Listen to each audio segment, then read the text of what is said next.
오늘은 이제 팔복 세 번째에 대한 이제 말씀인데요.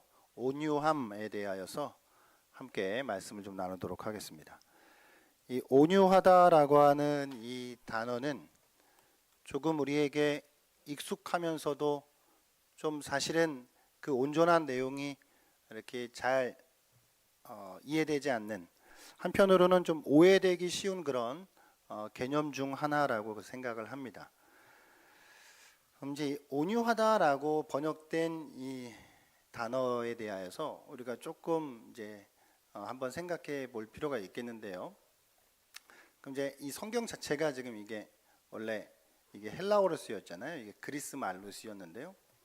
그럼 이제 그리스 말로 쓰인 이 성경을 이제 각각 성경들에서는 어떻게 번역을 해 놓았나? 특히 이제 영어 성경 같은 경우에는 이 온유하다라고 하는 마태복음 5장 5절 말씀을 뭐라고 번역을 해 놨냐면 이제 미크라고 하는 말로 대부분 많이 번역을 해놨어요. 그래서 이게 온순하다, 온화하다 뭐 이런 어떤 의미고요.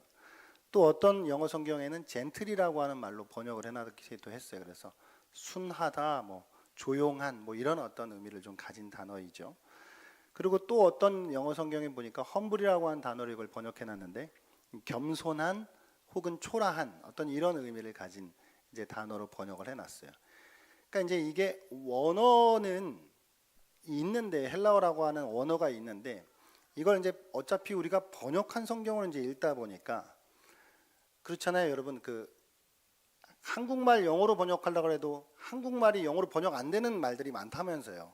그러니까 그렇듯 이게 모든 단어가 적당하게 딱 번역이 되기 어려운 단어들이 좀 있는데 이 헬라어 단어도 이게 한국말로 온유한이라고 번역을 좀 해놨지만 이게 100%잘 담아내지는 좀 못하는, 이거 어쩔 수 없는 언어의 이제 한계인데, 그렇기 때문에 이제 우리가 이 단어를 조금 더 깊이 좀 살펴볼 필요가 있는데, 그럼 이제 한글 성경 안에서 이 온유한이라고 하는 단어가 뭐랑 좀 이렇게 같이 묶어서 이게 사용이 되었나라고 볼 때 많은 경우에 겸손이라고 하는 단어랑 이게 같이 많이 묶여서 사용하기도 하고요. 그 다음에 이제 관용이라고 하는 말과도 같이 잘 묶여요. 그러니까 이제 같이 묶이는 이제 아이들을 그 단어들을 보게 되면은 이제 온유한이라고 하는 단어의 좀 어떤 느낌들이 우리한테 이제 다가올 수 있겠죠. 그럼 도움이 될 거예요. 그러니까 이제 아마 겸손이라고 하는 것과 좀 가까운 것 같고 관용이라고 하는 것과도 좀 가까운 것 같은 그런 어떤 이제 단어가 이 헬라어 단어인데요. 근데 이제 우리가 일반적으로는 온유함이라고 하면은 왠지 약간 좀 유순하고 한편으로 어떻게 보면 약간 힘이 없고 약간 좀 부드럽고 더 나아가서는 약간 유약한 어떤 그런 느낌적인 느낌이 이제 있단 말이에요. 이 온유함이라고 하는 말에. 근데 이제 이 온유라고 하는 건 단순히 그런 개념이 아니라 조금 더 이제 더 많은 내용들을 이제 담아내고 있는데요. 그럼 이게 헬라어로 이게 그리스 말로 이게 뭐라고 이제 표현을 하냐면 프라우스라고 하는 말, 이제 형용사 프라우스라고 이제 표현을 하는데 이게 온유한이에요. 그럼 이게 옛날 이제 그리스 말이잖아요. 그 그리스 말.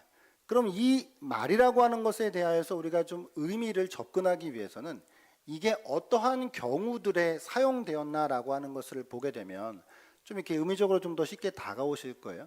그러니까 이제 프라우스라고 하는 헬라어 단어의 용례들을 좀 한번 살펴보면 이렇습니다. 사람이 막 고열이 나는 거예요. 그래서 막 온몸이 막 불덩어리가 됐는데 약을 먹거나 치료를 잘 받아가지고 열이 이렇게 내렸어요. 그 열이 내린 그 상태를 프라우스라고 하는 단어를 이제 쓰기도 했단 말이에요. 또 어떠한 경우에는 막 태풍이 막 불어요. 막 태풍이 불어서 많은 피해를 막 입었는데 갑자기 이제 바람이 잔잔해지는 거예요. 그 바람이 잔잔해지는 그런 상태를 가리켜서 프라우스라고 하는 단어를 사용했다라고 하는 말이죠. 또 어떤 경우에는 야생 동물들 있잖아요.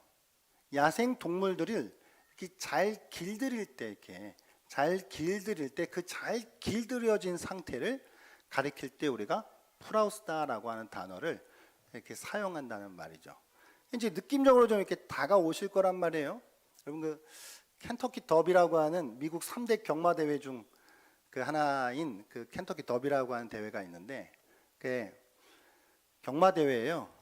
경마대회인데 20마리의 말이 2km 정도를 달려가지고 단번에 딱 결정나는 그런 이 경마대회인데 이게 우승 상금이 19억 정도 된다고 합니다. 그래서 여기서 딱 우승을 하면 딱 2km만 달리면 되는 거예요. 딱 2km 달렸을 때 딱 우승하면 이제 그 어마어마한 상금을 얻게 되는 것인데, 그럼 이제 경마를 할 때 이게 이 말 타는 사람이 그거를 말을 잘 이렇게 다스리고 얘가 그러니까 사람처럼 힘을 더 내야 될 때 더 내고 힘을 좀 빼야 될 때 빼는 그 어떤 것들을 잘 컨트롤할 때에 요게 말을 잘 들을 거 아니에요.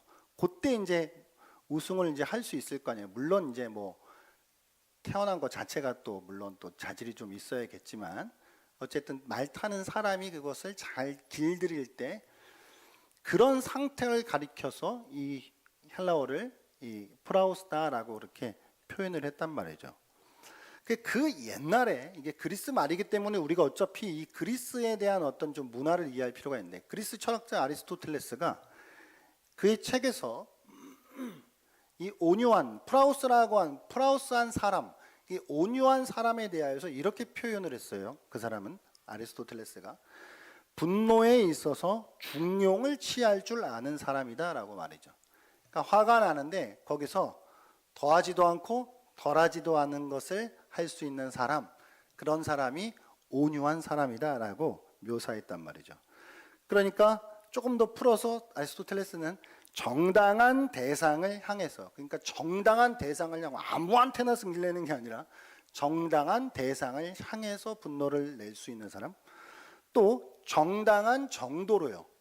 그러니까 이 100개만큼의 막 그런 화를 아무 때나 막 내는 게 아니라 그냥 적정한 정도로 화를 낼 수 있는 사람, 또 정당한 때에, 그러니까 아무 때나 승질내는 게 아니라 지금은 딱 분노를 내야 될 때가 맞단 말이에요.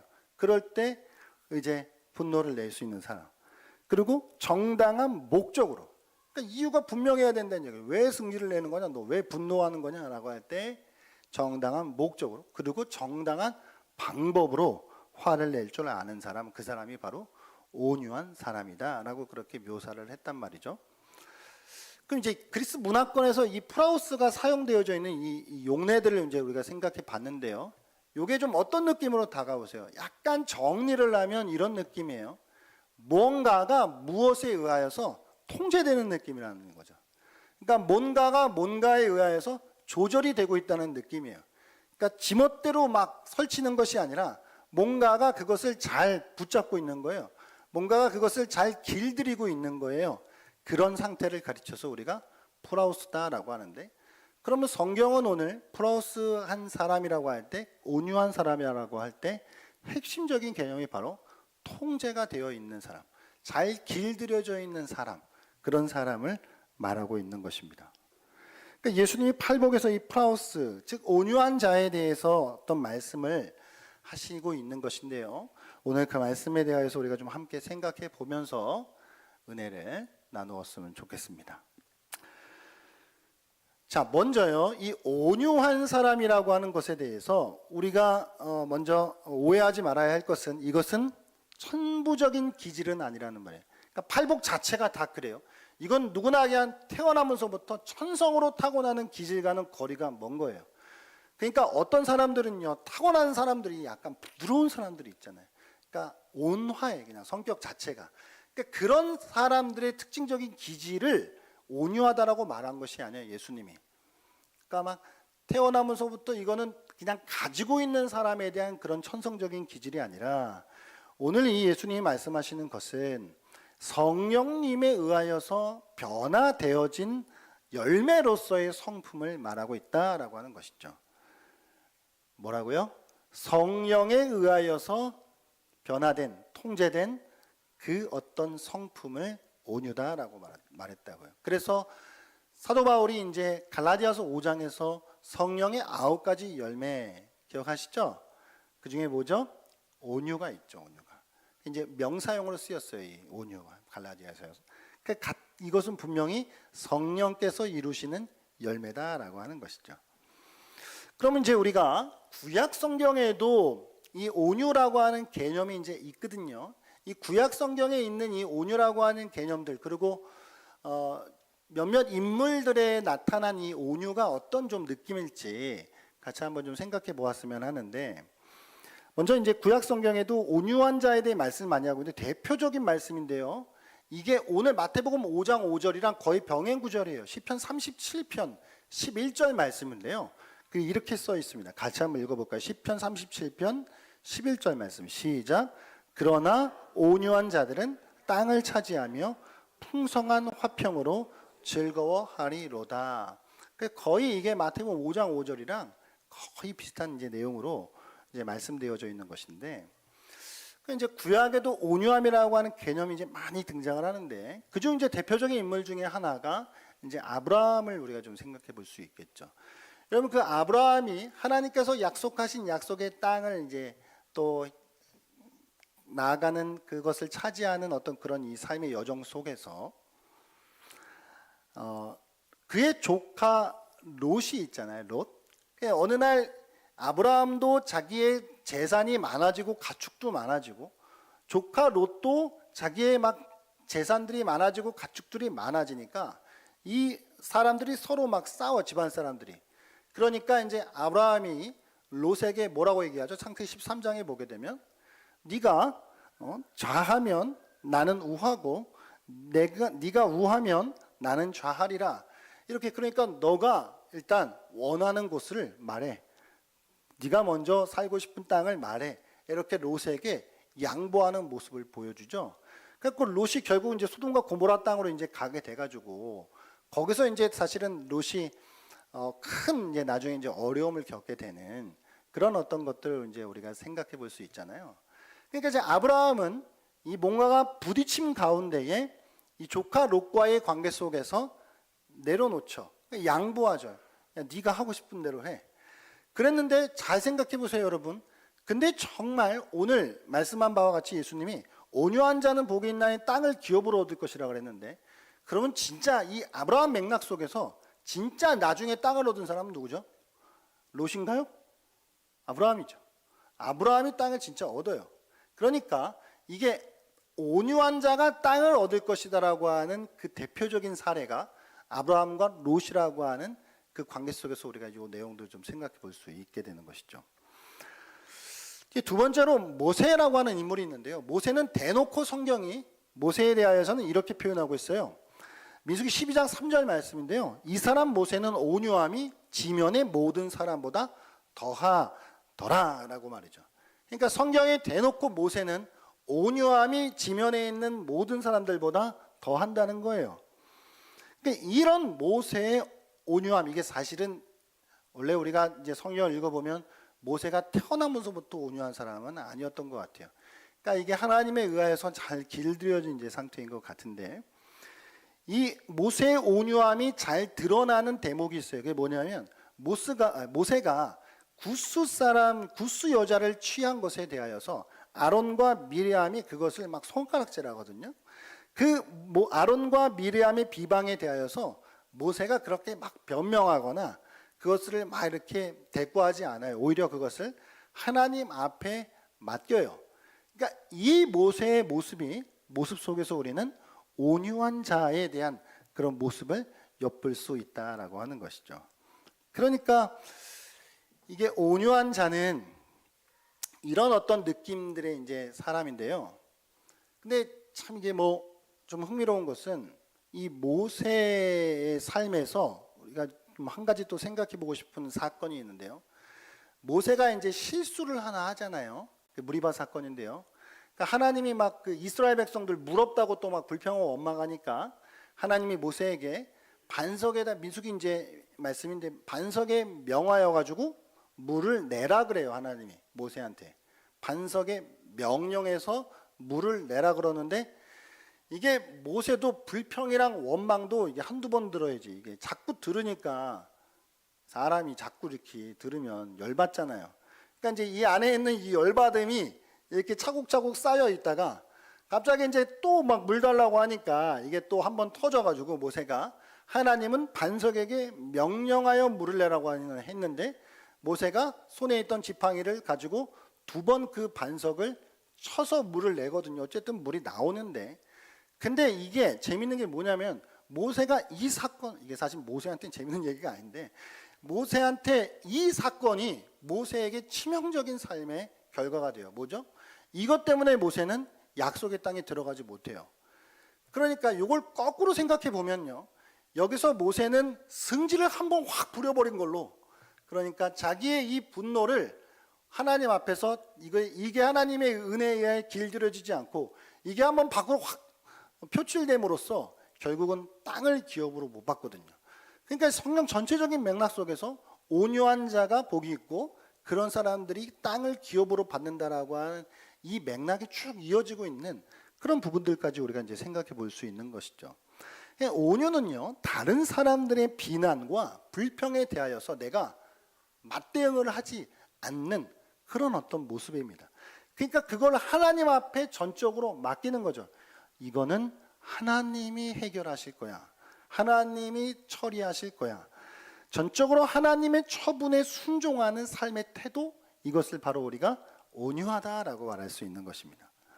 하나님께 대한 전적인 어떤 순종의 그런 자세로서 다른 사람들이 나한테 행하는 악에 대하여서 내가 악으로 맞서지 않는 것, 선으로 대하는 자세, 그런 모습들을 우리가 온유한 사람의 모습이다라고 말할 수 있을 것입니다.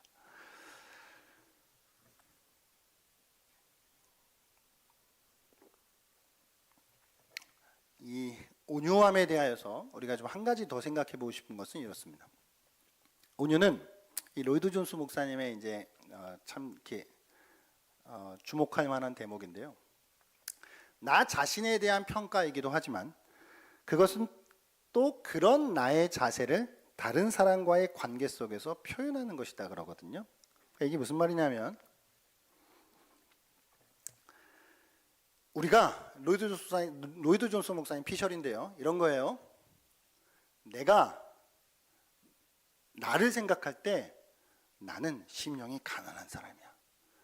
나는 애통해. 내 죄 때문에 난 슬픈 사람이야. 그렇게 내가 나를 평가하는 것과 더불어서, 근데 이제 내가 나를 평가하는 것은 좀 그나마 쉽다는 얘기예요. 근데 갑자기 어느 날 어느 순간 내 옆에 있는 저 인간이 나한테 와가지고 당신은 심령이 가난한 사람입니다. 당신은 애통할 수밖에 없는 사람입니다 라고 말했을 때 어떠냐는 거예요. 그거를 받아들일 수 있는 마음이라는 거죠. 그러니까 이런 거 있잖아요. 쉽게 예를 들면 옛날에 애들 키우실 때 막 이런 부모님들 있잖아요. 내가 이놈의 새끼 때리는 거는 내가 허용을 해도 어디 밖에 나가서 맞고 들어오는 거는 내가 이게 허용이 안 돼. 막 있잖아요. 그러니까 내가 내 자식을 맘대로 하는 건 내가 허용이 되더라도 누군가가 내 자식에 대하여서 막 욕하고 이런 거는 그게 허용이 안 되는 거잖아요. 사람 본성이. 그러니까 온유하다라고 하는 건 사람이 본성적으로 내가 그래 나는 아무것도 없는 사람이야 하나님 앞에서, 나는 심령이 가난하지, 나는 하나님 앞에서 그냥 거지야 라고 말하는 거는 그래도 어느 정도 할 수 있어. 근데 어떤 사람이 나한테 야 당신은 거지야, 영적으로 거지야 라고 말할 때 그걸 온전히 받아들일 수 있는 마음, 근데 이게 잘 안 된단 말이에요. 다른 사람이 나한테 갑자기 그러면은 뭐라고? 그러면서 지가 보는데 나한테 갑자기 이제 그렇게 되면서 이제 마음에 막 열이 올라오기 시작하는 것이죠. 그러니까 온유한다라고 하는 것은 내가 나를 평가하는 것뿐만 아니라 다른 사람이 나를 평가하는 것에 대하여서도 내가 그걸 있는 그대로 받아들일 수 있는 그런 마음, 그것이 온유한 사람의 마음이다라고 말하고 있는 것입니다. 그러니까 이 온유한 사람은 오히려 다른 사람들이 나에 대하여서 막 좋게 말해주고 다른 사람이 나에 대하여서 막 잘해줘요. 그러면 그게 오히려 이상하고 놀라운 거예요. 아니 나는 아무것도 아닌데, 나는 정말 그럴 만한 자격이 없는 사람인데 왜 저 사람은 나한테 이렇게 잘해주고 왜 저 사람은 나한테 이렇게 좋은 말을 해주는 것일까를, 그게 의아한 거예요. 그런 생각을 갖는 것이 온유한 자의 마음이요 모습이다라고 하는 것입니다. 정리를 하면 이렇죠. 그러니까 온유함이라고 하는 건 겉으로 드러날 때는 온순하고 유순하고 순종적이고 뭔가 가르침을 좀 잘 받고 겸손한 이런 모습으로 드러납니다. 하지만 그렇다고 해서 온유함이 그냥 약하기만 하고 정말 힘이 빠져 있는 그런 어떤 모습을 말하는 것은 아니라고 하는 것이죠. 오히려 성경이 말하고 있는 온유는 통제되고 있는 힘이다라고 표현하는 것이 더 옳을 것 같습니다. 그것은 성령에 의하여서 잘 길들여진 상태다라고 하는 것이죠. 성령이 그 사람을 온전히 통제하고 조절하여서 참아야 할 때는 참는 것이고 분을 내어야 할 때는 분을 낼 수 있는 것, 그것이 온유한 사람의 모습이다라고 하는 것이죠. 또한 온유한 사람은 내가 나를 평가하는 것만 받아들이는 것이 아니라 다른 사람이 나를 평가하는 것에 대하여서도 그것을 있는 그대로 받아들일 수 있는 사람, 그 사람이 바로 온유한 사람이라고 말하고 있어요. 할렐루야. 이게 팔복을 우리가 이제 세 번째로 보고 있는데요.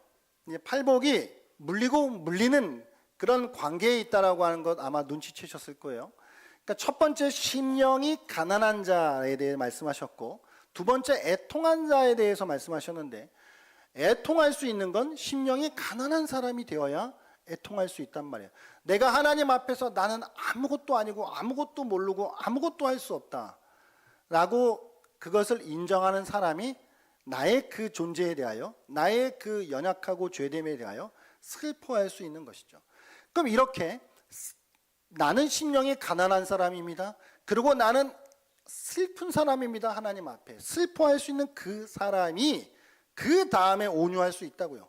그러니까 갑자기 그냥 이렇게 갑자기 앞단계 없이 딱 온유한 것이 아니라 그런 어떤 단계들을 통하여서 내가 이제 온유해 줄 수 있다. 그래서 이게 팔복은 이게 물리고 물리는 어떤 그런 관계 속에서 좀 쭉 주님이 말씀해 주고 계시다라고 하는 것을 볼 수 있게 되어지는 것이죠. 우리가 온유한 사람이 되기 위해서는 사실 애통하는 사람이 되어야 하는 것이고, 또 우리는 심령이 가난한 사람이 되어야 한다라고 하는 사실입니다. 할렐루야. 근데요, 이 온유한 자가 어떠한 복을 받는다고 하나요? 땅을 기업으로 받는다고 합니다.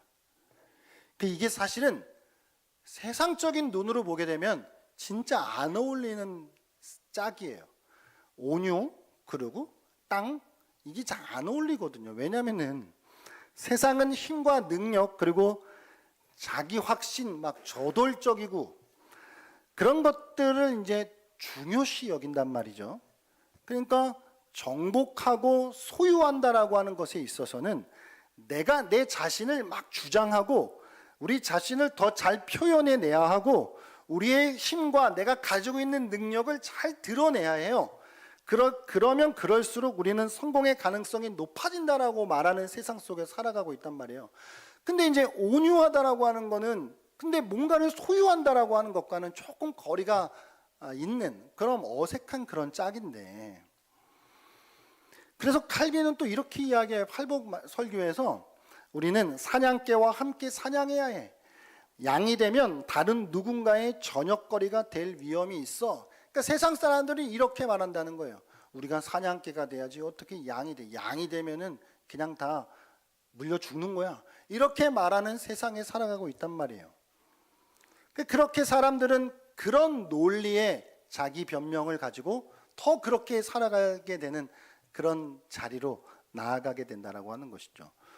역사적으로도 생각해 보세요, 여러분. 온유한 사람, 그 위대한 역사의 정복자들, 알렉산더, 징기스칸, 나폴레옹 이런 사람들, 그 사람들이 막 유순하고 막 온유했으면 그런 대단한 영토를 그들이 정복할 수 있었을까요? 근데 이게요, 지금 세상의 논리만이 아니라 예수님 당시에 유대인들의 생각과도 사실은 비슷해요. 그러니까 유대인들은 대체적으로 어떻게 생각하고 있었냐면 다시 오실 메시아가 정치적인 왕으로, 그러니까 다윗과 같이 정말 그 눈에 보이는 왕, 그래서 모든 영토를 다 우리가 소유하고 다 지배하는 그런 왕으로 오실 메시아, 그러니까 물리적인 그런 힘을 과시하는 메시아가 올 것이다라고 하는 생각을 가지고 있었단 말이에요, 유대인들은. 그리고 유대인들의 관점에 의해서는, 구약 유대인들의 관점에 의해서는 내가 땅을 기업으로 얻는다라고 하는 것은 그 다음 이게 뭐랑 연결이 되냐면, 여러분 여호수아 보세요. 전쟁하고 정복하고 싸워서 부딪히고 뺏어서 그거를 얻어내는 게 땅을 기업으로 얻는 거란 말이에요. 그게 구약 배경에서 유대인들의 사고방식에 묻어져 있는 생각이라고 하는 말이죠. 그런 유대인들의 생각 속에서 땅을 기업으로 얻는다? 그거는 내가 싸우고 쟁취해야 얻을 수 있는 것인데, 갑자기 주님이 어느 날 와가지고 온유한 자가 복이 있는데 그들이 땅을 기업으로 얻는다라고 말하니까 이게 얼마나 어색한 일이겠냐고요. 그런데 팔복이 말하고 있는 땅이라고 하는 것이 뭘까라고 좀 우리가 한번 생각해 보아야 하는 것인데요. 그러면 자, 사람은 이게 죄인이잖아요. 우리가 다 죄인이에요.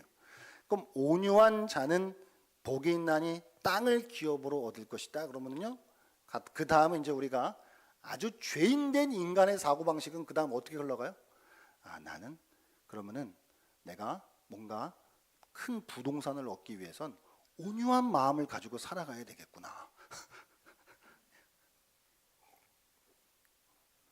내가 그래도 널찍한 아파트 좀 얻으려면은 그러면은 온유한 마음을 가지고 살면 하나님이 그것에 대한 보상으로 그런 마음들을, 그런 선물들을 주시겠구나. 이게 인간의 죄된 이게 본성이잖아요. 그러니까 온유 자체가 복인데 자꾸 온유해가지고 그 다음에 물리는 것들에 대하여 우리가 관심이 생긴단 말이죠. 이런 이야기가 아니라 주님 오늘 말씀하시는 건 온유한 자 자체가 그냥 복이고요. 사실 제가 첫 번째 시간에도 말씀드렸는데, 이게 하나님 앞에서 그냥 심령이 가난한 자는 복이 있나 여기서 끝나도 돼요. 애통하는 자는 복이 있나 여기서 끝나도 됩니다. 감히 하나님 앞에 온유한 자는 복이 있나 여기서 끝나도 돼요. 이게 맞는 말이에요. 그냥 그게 복이에요. 근데 이제 우리가 연약하니까 하나님이 땅을 기업으로 얻는데요. 근데 이제 이 땅을 기업으로 얻는다라고 하는 것은 뒤에 대한 이 말씀이요, 1번과 8번은 무슨 용어로 되어 있었다 그랬죠? 말씀을 잘 들으신 분들은 기억하실 거예요. 현재용으로 되어 있는데 2번과 7번까지는, 2번부터 7번까지는 이게 이제 미래용으로 되어 있다고 그랬어요. 그러니까 이 땅을 기업으로 받는다라고 하는 것도 현재형과 미래형이 같이 중첩되어 있는 것인데요. 그러니까 먼저 우선적으로는 우리가 하나님이 그날 그때 우리에게 주실 새하늘과 새 땅 있잖아요. 그 새 예루살렘을 우리에게 허락해 주실 거예요. 그런 온유한 자들에게 하나님이 그것을 허락해 주실 거예요. 믿으십니까? 정말 우리가 이 땅에서는 겨우 경험해 봤을래봐야 뭐 눈꽃만큼이나 경험해 봤을까요? 그 좋은 땅, 좋은 하늘, 새 하늘과 새 땅을 하나님이 우리에게 미래적으로 약속하시는 거예요. 그런데 동시에 현재적인 측면에서 생각해 볼 때에 땅을 기업으로 받는다라고 할 때 그냥 오늘도 하나님은 우리에게 땅을 주셔요. 믿으십니까? 그러면 뭐요? 이것은 구약의 유대인들이 생각하는 뭐 그런 물리적인 땅, 그리고 뭐 인류 역사의 위대한 정복자들이 생각했던 그런 영토가 아니겠죠. 여기서 땅을 기업으로 현재적으로 하나님께서 주시는 복은 하나님의 공간이에요. 그러니까 하나님의 통치예요. 통치 영역이에요. 그러니까 그 사람이 어느 곳에 있든지 그 공간과 그 장소는 하나님의 공간이 되는 거예요. 그러니까 내가 좁은 공간에 살아도 그것은 하나님이 주신 땅이에요. 그러니까 아무것도 가진 것이 없어도 그 사람은 부유해요. 아무것도 가진 것 없지만 그 사람은 가진 사람이 되는 거예요. 무익한 것 같지만 유익한 사람이 되는 것이죠. 이게 우리에게 땅을 기업으로 주신다라고 하시는 말씀이에요. 그러니까 물리적으로 어디에 사느냐라고 하는 건 온유한 사람에게는 아무 의미가 없다고요. 물리적으로 넓은 데 살든지 좁은 곳에 살든지 많은 걸 가지고 있든지 조그만 걸 가지고 있든지 그거는 오늘 주님이 말씀하시는 땅의 기업과는 관계가 없다고요. 그러니까 온유한 사람은 그냥 그 삶의 자리에서 어마어마한 하나님의 공간과 하나님의 세계를 사는 사람이에요. 믿으십니까? 하나님은 온유한 사람들을 책임져 주셔요. 이 각박한 세상에서 생존하지 못할 것 같은 부드럽고 따뜻한 사람들, 그런 온유한 사람들이 살아갈 삶의 공간을 하나님이 허락해 주십니다. 하나님 외에는 대책이 없는 사람들, 그 사람들에게 하나님은 삶의 터전을 마련해 주시는 줄 믿습니다. 왜 우리는 온유하지 못하죠? 이게 사람이 바보같이 온유하기만 하면 이 험악한 세상에서 살아남지 못할 것 같기 때문이죠.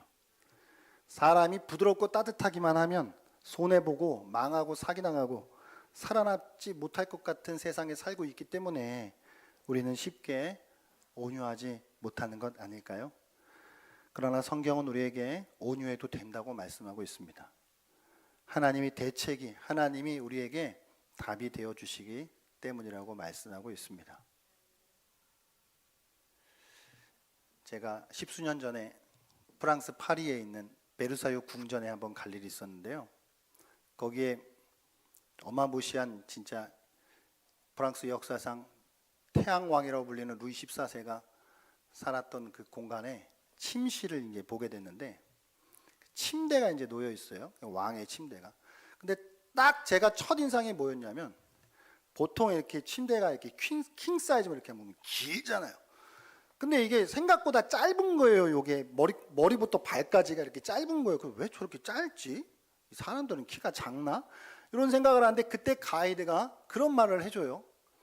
이 왕이 앉아서 잤대요. 앉아서. 왜 앉아서 잤냐? 설명을 해주는데 언제 적이 쳐들어올지 몰라가지고 불안해가지고 앉아서 잤답니다.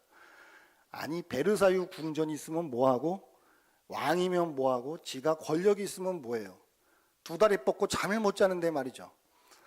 그렇지만 오늘 성경은 온유한 사람은 땅을 기업으로 얻는데요. 비록 진짜 좁은 공간이라 할지라도 온유한 사람은 두 다리 뻗고 자는 것이죠. 믿으십니까? 우리는 감사하고 자유롭고 열린 마음으로 하나님께서 우리에게 베풀어 주시는 그런 좋은 하나님의 공간을 누리는 삶을 살아갈 수 있는 줄 믿습니다. 비록 물리적으로는 우리를 압박하고 물리적으로는 우리를 조여오는 그런 세상이라 할지라도 그 가운데서도 우리는 우리의 마음의 평안을 놓치지 않을 수 있는 줄 믿습니다. 이게 바로 온유한 사람이요 온유한 사람에게 주시는 복인 줄 믿습니다. 정리를 하면요, 온유하다라고 하는 건 잘 길들여진 거죠.